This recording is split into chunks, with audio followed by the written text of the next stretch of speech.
Jodee Mundy OAM is an award-winning interdisciplinary performance artist and festival director.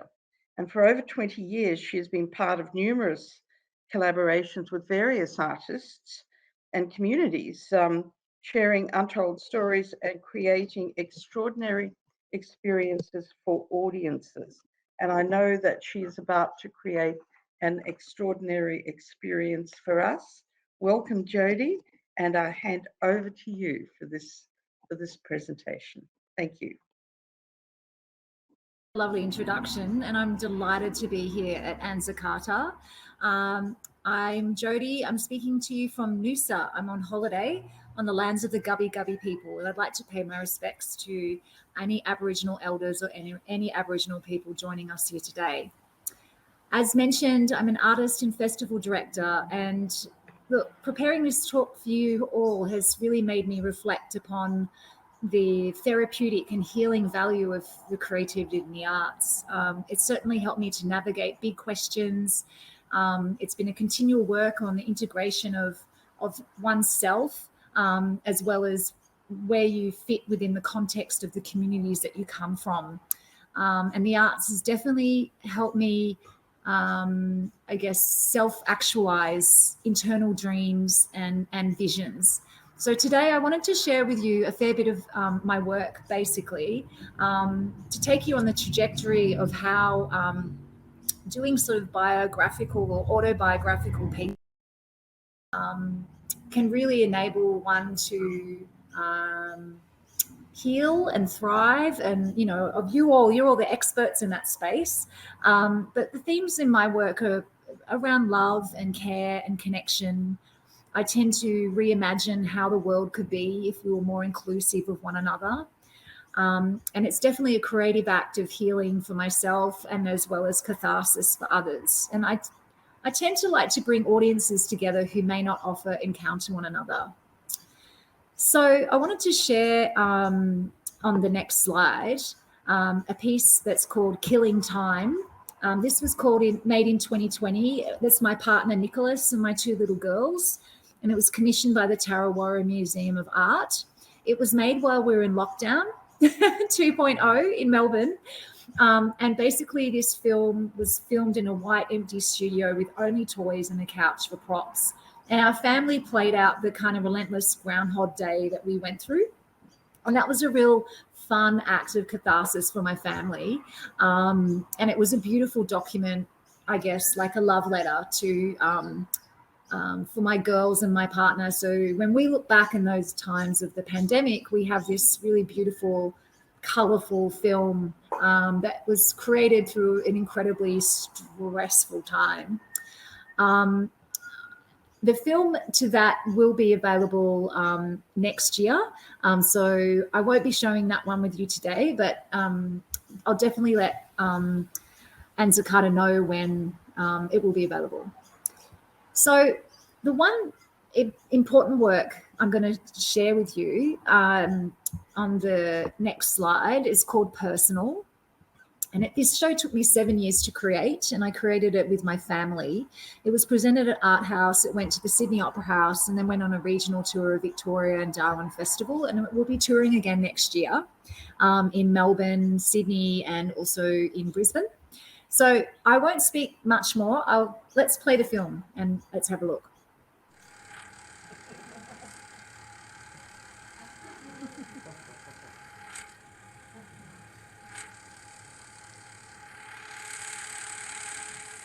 Personal is the story about me and my family. You see, when I was 5 years old, I discovered that everyone in my family was deaf, except for me. The story of my family and I have been a topic of curiosity for all of my life, and for many years I didn't really want to talk about it. But since 2011, I began to explore how this was for me. We have a lost child named Jodee. Could her mum please come meet her here at the front desk?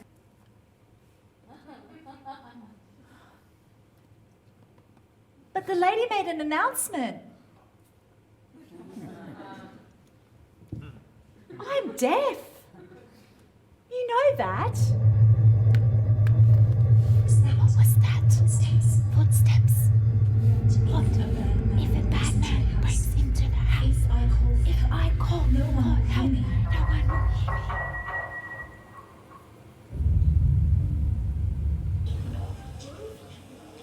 me. Could you tell me, how do your two deaf brothers get to school of a morning?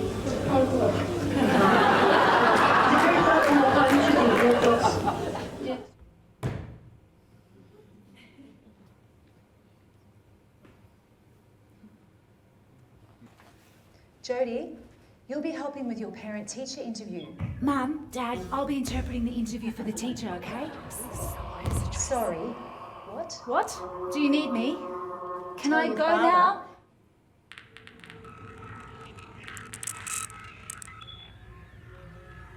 The themes around the work are family, love, identity, inclusion, and the journey of self-determination.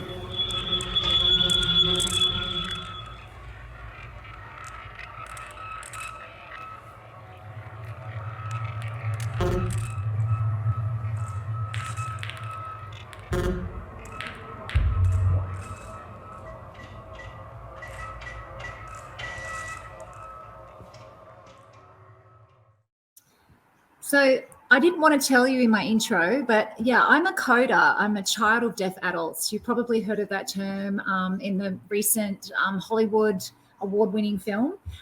So being a coder is a really unique perspective. You intersect the deaf and the hearing worlds. And, you know, it took me 7 years to create this piece. I started through doing drawings and then I ended up doing 100 comic animation drawings, and then I was writing, and I had all these films and archives, and it really was an opportunity for me to be able to have a public conversation with my family about being a coder, about them being deaf, and what it was like growing up in the 80s when, you know, there was very little access, and what it was like to witness the barriers and the discrimination that they encountered as their kin, but also as the child interpreter.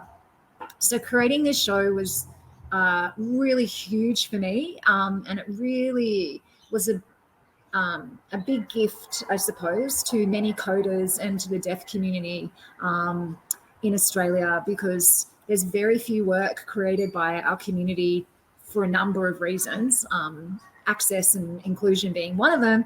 But that was another work that I wanted to share with you that has helped me, I suppose, transgress and transcend things that were in my body for a very long time that I needed to get out.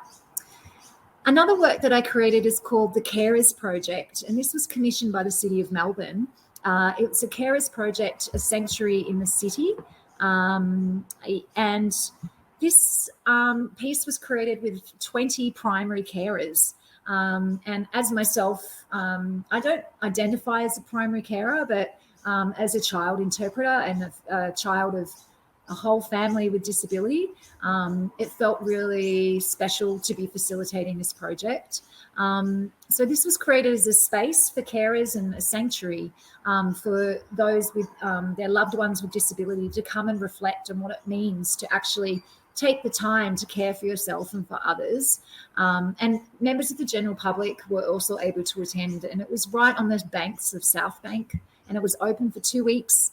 I'll just show you the animation. So what you would do is you would go inside through a bamboo tunnel, and you go into a little pod where you watched a film that was created by the carers. And then when you're inside, you would write a little pledge on a little bamboo note. You can see it here. And that all of those words and messages were created over 2 weeks. And that piece, again, was also a really healing process for the carers involved and their families. It was a 1 year project. You know, it was commissioned like $100,000. Yeah, 100,000. And yeah, it was very special to work on that one. And then the next work I want to share is called Imagine Touch. So presented as a live show, and as an installation, and as a research project and as a documentary, which was just shown at ACME last week, actually, as part of the other film festival. This is a work that's been created with two deaf-blind women, Heather Lawson and Michelle Stevens. And it's, again, went to Sydney Festival. It was at the Barbican Centre in London. So let's play the video and you can have a look.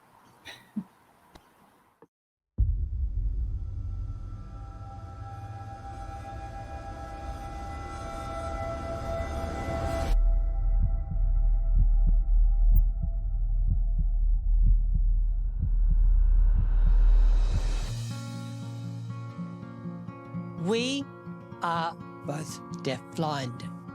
Our journeys are very different. Heather, she was born deaf. She used to see. I was born blind, and I used to hear. Michelle is a pianist and is deaf-blind. And Heather Lawson is a performer. And they came up to me and said, Jodee, we want to make a show that's going to tour the world. And I was like, oh my God. So the only way she knows what's happening is through touch. is by feeling the Yes, Auslan correct. with her own hands. The aim is to show people the pain and the survival of being deaf-blind. Turning Michelle's lived experience into an artistic performance, how do you do that? What we do as artists, we break rules. It's been 4 or 5 years of working out how we do this show. The show's now a month away, so I don't know what to expect, actually. They'll be given an insight into what it's like to be someone who can't hear or see.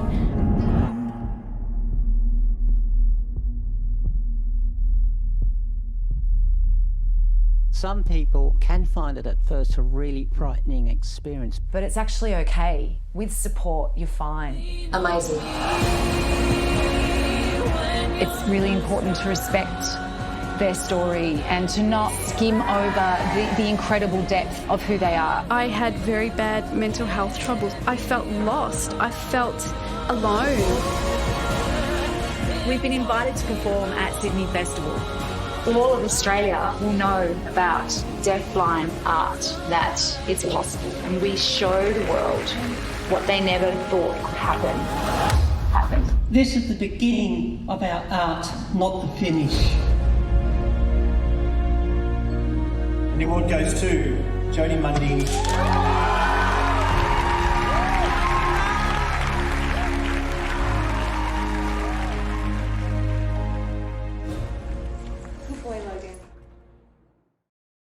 So basically, Imagine Touch was also a big work. It was created with Heather and Michelle. They approached me in 2012 and they said, we want to make a show about being deafblind. And so over a 5-year period, the first year we spent doing like workshops. We explored the world, we did some drama, we did some writing, we did some mime, we did puppetry, we did taxidermy, we touched taxidermied animals, and we went on this huge journey for them to be able to find a way to create a work about being deafblind. And what we landed with was that it was a metaphorical journey. It wasn't a simulated experience. Thank you, Jodee. And if anyone has questions, please feel free to put them in the discussion button, which should be at the bottom of your screens. We'll just see if we have any questions coming through. Takes a little while to type, doesn't it? It's very hard with technology, but it's been a remarkable presentation, Jodee. And I know that people will be thinking long and hard about messages that you gave to us today. So if there aren't any further questions, I'll just allow another few seconds in case anybody has. Have you got one, Christine? I'm looking at mine, just saying your presence is very touching, which is more a statement, and I think I'd share that view. And another just thanking you for a very powerful presentation and the incredible work that you're doing. We have some really pleasant, delightful, supportive commentary. Thank you so much for sharing your inspiring work. Fantastic work, Jodee. Incredible to hear about your projects and journey. And you've obviously had an impact on quite a number of our participants today. I like these two words, blown away. I think that's we do have one saying, thank you so much. How magnificent your life and work are, and so important, so brilliant work. So it's obviously been an incredibly inspiring presentation for our participants. Now we do have a question. Is your presentation available with the subtitles for a deaf colleague? Yes, absolutely. Okay. Yeah, on my YouTube channel, it's Jodee Mundy. They're all available in with captions, closed captions. Yeah, with subtitles. Yes. Terrific. Yeah. You just can click on the CC and it comes up. Great. Yeah, I did them all myself. So, but yeah, I guess just in summary, all of those works was years of work. And it's all at random times. Sometimes it might be through a residency or through journaling or just through drawing or archives, memories, photographs, and then sort of pulling them together, I suppose, and holding space for people to do the same. Yeah. It's very inspiring, and the comments are just extraordinary. So if people have an opportunity to look at the discussion comments, and Jodee, you've had an impact. I think I was fascinated by the deaf blind presentation and the capacity of people. Are there specialists who train in that field to enable deaf blind people to create that life for them? Look, there are. The kind of background I come from as a coder, so I'm, Auslan is my first language, so I was able to speak with them directly through touch. So yes, there are. I do know that there are some art therapists and music therapists that have worked with them, but often they're working through an interpreter. Yes. And I think what was different with me was that I had that complete intimacy and also am a member of the community. So no, since then there hasn't really been anything for them. It was all done independently. And, I have looked at, referring, they basically work closely with Able Australia. I'm sure some of you would know Able Australia. But no, there hasn't been a real, for deafblind people, it's really under-resourced. Yes. We've got another question, Jodee. Do you have a specific process that you follow when working on these projects? Good question. Look, it's a combination. I kind of follow. I have a few visions in my head. Like I kind of go. I have a strong sense to tell a story, and it's a story that often I look around in society and I don't see it. And that's usually a lot from my own community. So there's not a lot of representation. So I tend to look out for stories that I don't see and that I have a direct lived experience with. And I guess I'll sort of research. I sort of start with research. I look out for things. And then I would then do some writing, like stream of unconsciousness, in the mornings. Sometimes I do a lot of drawing. Like I might draw. I'm not a great figurative drawer per se, but I do draw scenes, like like storyboarding.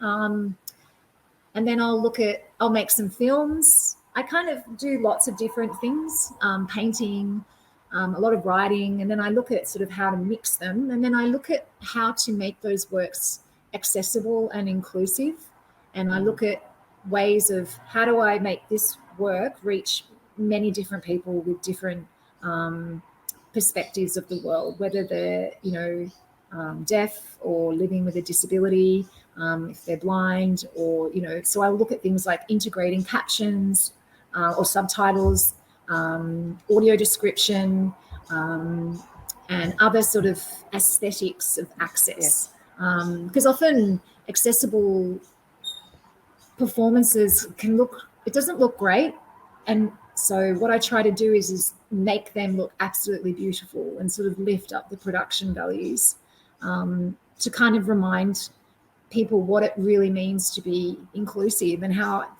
to create an inclusive environment for many people is actually a really beautiful thing, rather than it being a kind of inconvenience, which I think there's a massive culture shift that needs to happen around that sort of work. But it's slowly happening. Yeah. Thank you, Jodee.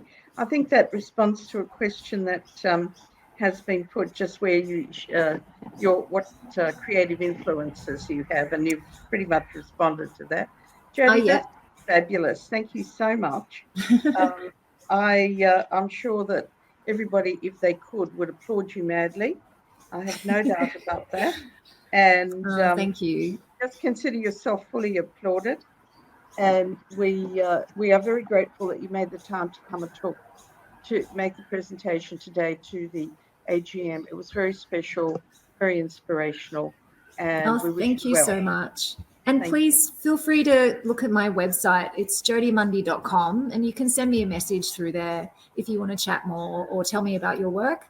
I'd really love to hear about the work that you're doing as well. But yeah, thank you again, and have a wonderful AGM. Thanks, Jodee. Thank you so much. Death, I guess, and kind of hoping that I do really well and have a long life, but it all depends on, treatments and things like that. So, yeah, I don't know what it's going to be yet, but I know it will have some kind of legacy. And I wanted to share that with you.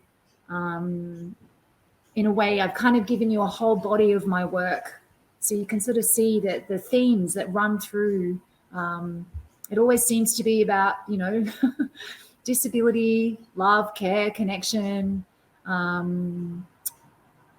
Yeah, so I have this thing that I like to say that I'll close on: imagine art, create community, and connect the dots.